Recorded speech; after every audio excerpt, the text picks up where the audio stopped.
pleasure to be here. Hello, everyone. Do we have a clicker? Oh, yeah. Okay, I can do the work. All right, yeah, I'm Robert from 1KX, 1KX early stage venture fund. I'm head of economics, and with that I do a lot of protocol design and token design, which is also why I work with Angela. But yeah, why don't you introduce yourself?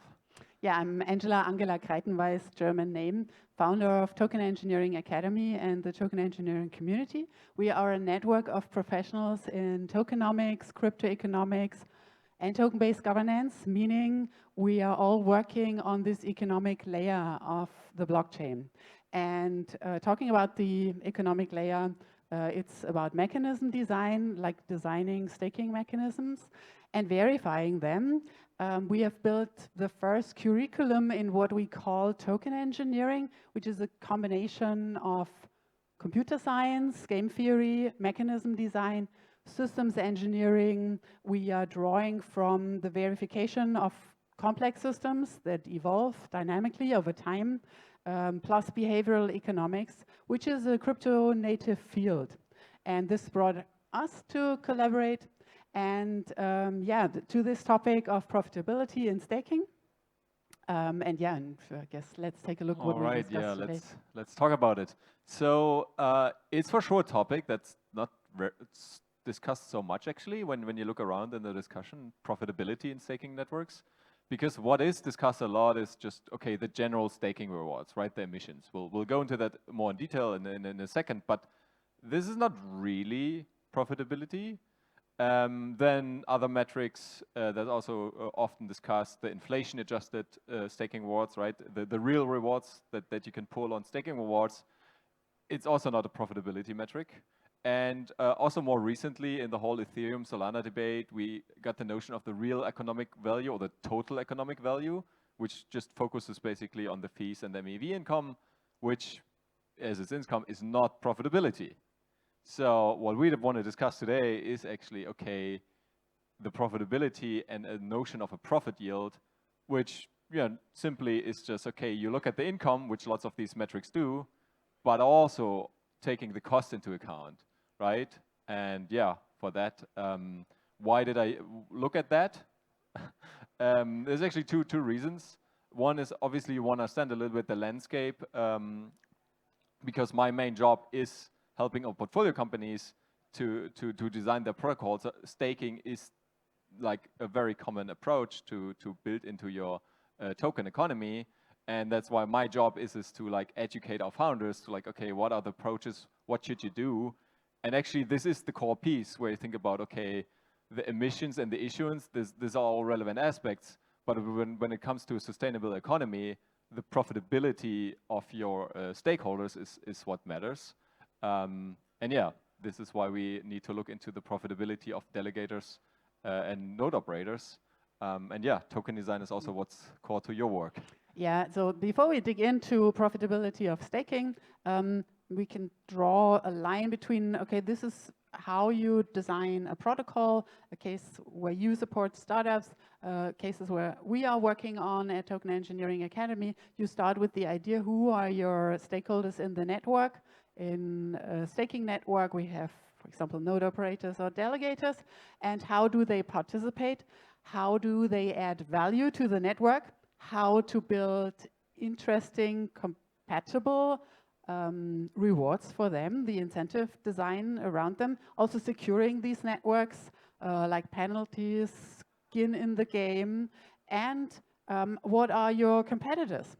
And particularly in the staking landscape, we have a range of ecosystems you can participate at, and you have to be clear about how to compete, how to make your network interesting and profitable for your stakers, to then build secure transactions on top.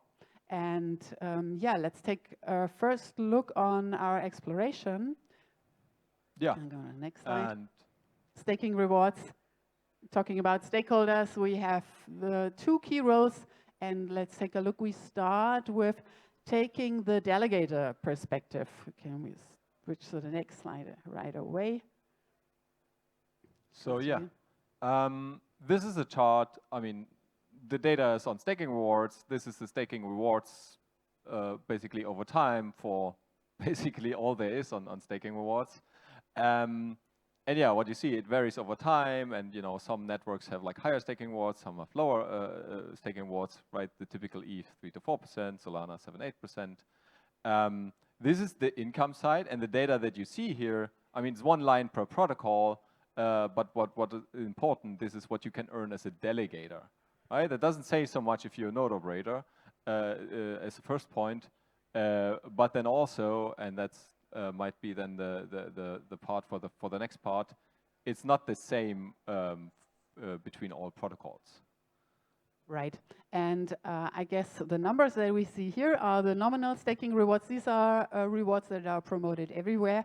And in our industry, there are not so much standards on how these metrics are measured. And you have to dig in to understand what data is used here and how to interpret this data to make sense as a delegator, for example, considering staking in a particular network. Exactly, right? Because this one line you saw for Ethereum, if you drill down, you can, you know, go through like all the like, I don't know, 40 or so providers that you can choose, like Kiln, Lido, Coinbase, right? You can put your ETH like in a lot of places. And what you see on the chart is similar to the previous one. It varies actually between them, right? So the blue line is again like the blue dashed line is the medium across all of them. And then the red line is highlighted Lido, the blue line is highlighted Coinbase. What you earn if you put your ETH with Coinbase or Lido over time, right? And yeah, where's this variation come from, right? Why don't I earn the same with anybody? It's obviously the two things. It's the commission that the validators or the LST providers charge, right? And also they themselves have variation in income and their cost, right? And yeah. If we should say a little bit more about the commissions difference, where they are coming from. Yeah, it's probably, I mean, I guess everybody in the room knows that Coinbase is so low because they take 25% commission, and with that, that's the highest in the industry. Lido 10%. There's now a new like XRETH, I think, just launched with 0%. So this is the range basically that that's mostly impacting it. I would say there's still a lot smaller impact on the individual validator performance, but yeah, that's actually will bring us more and more into the validator section. All right. Now we can take the other perspective, running a node, and here we have to dig into some more details to get a good understanding of profitability. Exactly. We can start again with the income side, what I just mentioned, right? Like this is like the 1 million validators and the September data of like what's their individual APR. And yeah, the guys who run nodes here in the room know it's like it varies between the nodes that you run, right? Which comes from the probabilistic setup that Ethereum itself puts in the protocol, right? Just the chance that you get to validate a block. It's not set, it's a chance. But then also your efficiency and yeah, your luck, right? If you get the block where there's such a large MEV opportunity, you earn way more. And then obviously, if you forget to look what your machine is doing and miss certain things or even behave maliciously, you get slashed, and that's why you end up with negative income. And I think long story short is like, okay, the income varies. And as I said, we want to talk about income and costs. And then obviously on the cost side, you'll have a equally distributed range to look at. And yeah, with that, shall we look at the balance sheet? I will just continue. So this is a simplified overview of like what's the idea of a profit yield. And we discussed a lot about the node operated income, right? Which is, okay, you have a token issuance, you have the fees, and you have whatever you get on top on MEV. Yeah, these numbers obviously are rounded, but right ballpark, I would say. But then what nobody talks about, what's not stored anywhere on chain is like, what's the cost? And obviously, again, you as a node operator, you know what your cost is, right? Because you have the machine, you know what the gas you spend to set it up, the operating gas. You maybe also have some cost of capital, but guys like us that look at the protocol and look at like how's the protocol doing, you need to estimate the cost, and then that's why you see like, oh, there's probably a range between what a solo staker has as operating cost versus what somebody like Kiln or Lido has on average for the node operations. But by and large, right, you can come up with these ranges and then end up basically saying, okay, this is income, that's cost, that's a profit of a stake, that's your profit yield. Okay, then let's go through it, because bringing it all together, we looked at this blue line, what the delegators get, right? This is what you see on staking rewards. This is basically what you as a delegator can earn. And that's what I initially meant. Staking rewards is not really profitability. It's like a profitability indication for what you get as a delegator, right? What nobody has is kind of like this profit yield on the node operator level. But as I said, we can make estimations on the cost side. We can see the variation on the income side for node operators. So we can see what the 1 million validators on the Ethereum network earn. And then obviously this leads to like a very narrow distribution because you have like 1 million. So like this is like, the statistical effect of like if you have a population of 1 million, the median will be, and the interquartile range, the green area will be quite narrow. I think what's more important is it tracks quite narrowly, right? As you see, like running a node operator is not in general so much more profitable because the gap is not so high. However, this is also going to change, right? Because we had the stake as the denominator, right? Basically a profit over the stake. And there are, Rocket Pool, Lido, they come all out with solutions where they further and further reduce the self-bond in your for your validator, which is kind of like the trick to increase your yield.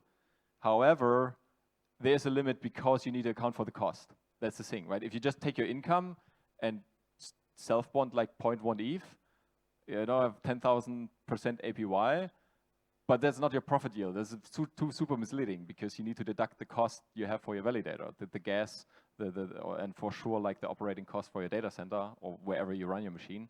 So yeah. Maybe quickly, because we're running a little bit out of time, same analysis for Solana, where you see it's way wider, the green range. This is because for Solana, right, you have this staking is not just 32 ETH or 32 SOL, but you can basically stake whatever you want and self-bond whatever you want. So there's like already some base effect. But then also the LST space is way less mature in Solana, right? It's like 5% or whatever of all SOL is in LST protocols. It's coming, it's increasing, but it's by far not where we are with Ethereum, right? Where depending how you count it, 40, 60, if you include centralized exchanges, more like 80% is in these LST-like protocols. So that's why the distribution is not so narrow. Right. Yes, then we'll skip the deepened part because you can obviously apply that to any protocol, estimate the cost, get the income, and look at it.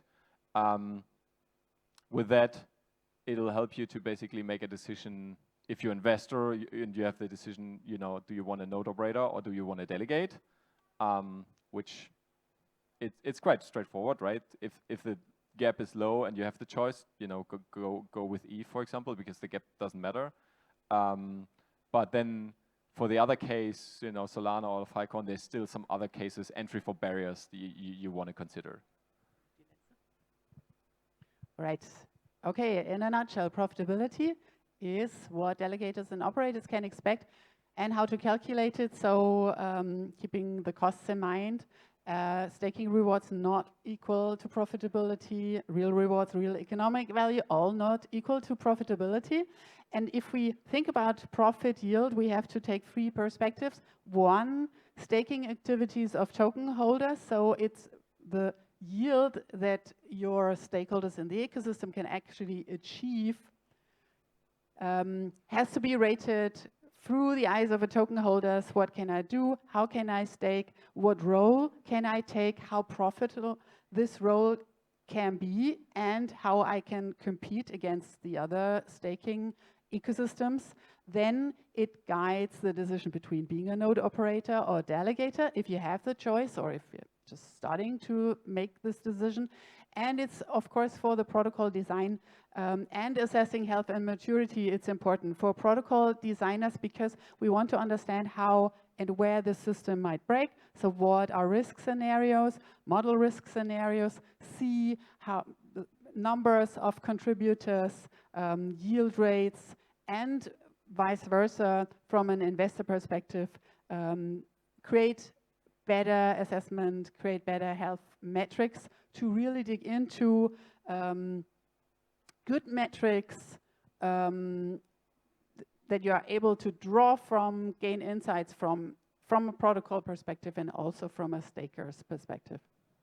All right, yeah, that's us. If you want to learn more, follow us on Twitter. And yeah, thanks a lot. Thank you. Thank you.